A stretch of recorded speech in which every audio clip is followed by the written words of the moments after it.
ఈరోజు వాగ్దానంగా పరిశుద్ధ గ్రంథాలు తెరిచి కీర్తనలు 126 రెండవ చరణాన్ని మనం చూస్తే, మనము కలకరిన వారి వలె ఉంటిమి, మన నోటి నిండా నవ్వుండెను, మన నాలుక ఆనందగానంతో నిండి ఉండెను. దేవుని నామానికి స్తోత్రం కలుగును గాక.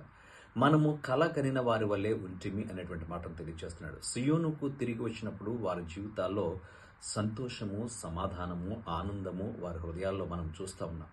అంతకుముందు వారు బబులోను పరిస్థితుల్లో ఉన్నప్పుడు, చెరలో ఉన్నప్పుడు చాలా బాధను అనుభవించారు, వేదన అనుభవించారు. ఇక్కడ ప్రభువుని స్తుతించగలుగుతారు.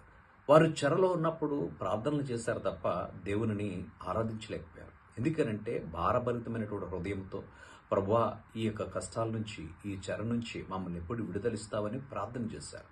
ఎప్పుడైతే ఆ చెర నుంచి వారు విడుదల పొందారో, వారి జీవితాల్లో ఆనందం తాండవమాడుతూ మనం చూస్తున్నాం. మనము కలగనిన వారు నిజంగా వారు గిల్లుకుని చూసుకుని ఉంటారు. ఒకసారి ఇది నిజమేనంటారా, ఇది కళ అంటారా అన్నట్లుగా వారు ఒకరిని ఒకరు ఆ రీతిగా చెక్ చేసుకుని ప్రభువుని స్తుతిస్తూ ఉన్నారు. 430 సంవత్సరాలు ఆ యొక్క చెరలో మనం జీవించాము. అయితే దేవాది దేవుడు మనల్ని వెలుపలికి తీసుకొచ్చినటువంటి అద్భుతమైన ఈ యొక్క పరిస్థితులను బట్టి దేవునికి కృతజ్ఞతాస్తుతులు చెల్లిస్తూ మనము కలగనిన వారి వలె ఉంటుంది, మన నోటి నిండా నవ్వుండెను. ఒకప్పుడు వారి హృదయంలో దుఃఖము తాండవమాడింది. వారి నోటి నిండా దుఃఖము, నిట్టూర్పులు వారి నోటిలో బయటికి వెళ్ళని.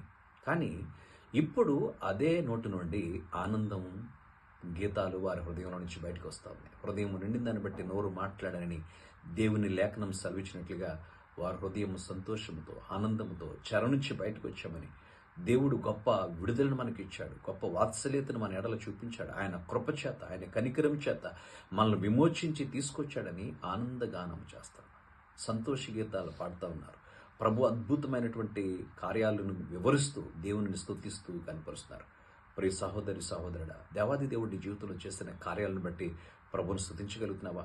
నీ జీవితంలో అనేకమైన మేళ్లు, ఉపకారాలు చేస్తూ ఉంటే ప్రభుని స్తుతించలేకుండా ఏం చేశాడు దేవుడు అనుకుంటున్నావా? ఒకసారి మనం పరిశీలన చేసుకొని ఈ వాగ్దానాన్ని ఎత్తిపెట్టి ప్రభు సన్నిధిలో మనం ప్రార్థన చేద్దాం. పరిశుద్ధుల నీకు వందనాలు.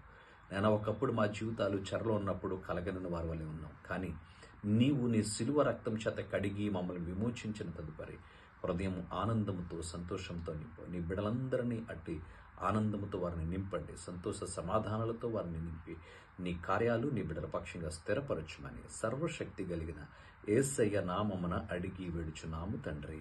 ఆమేన్.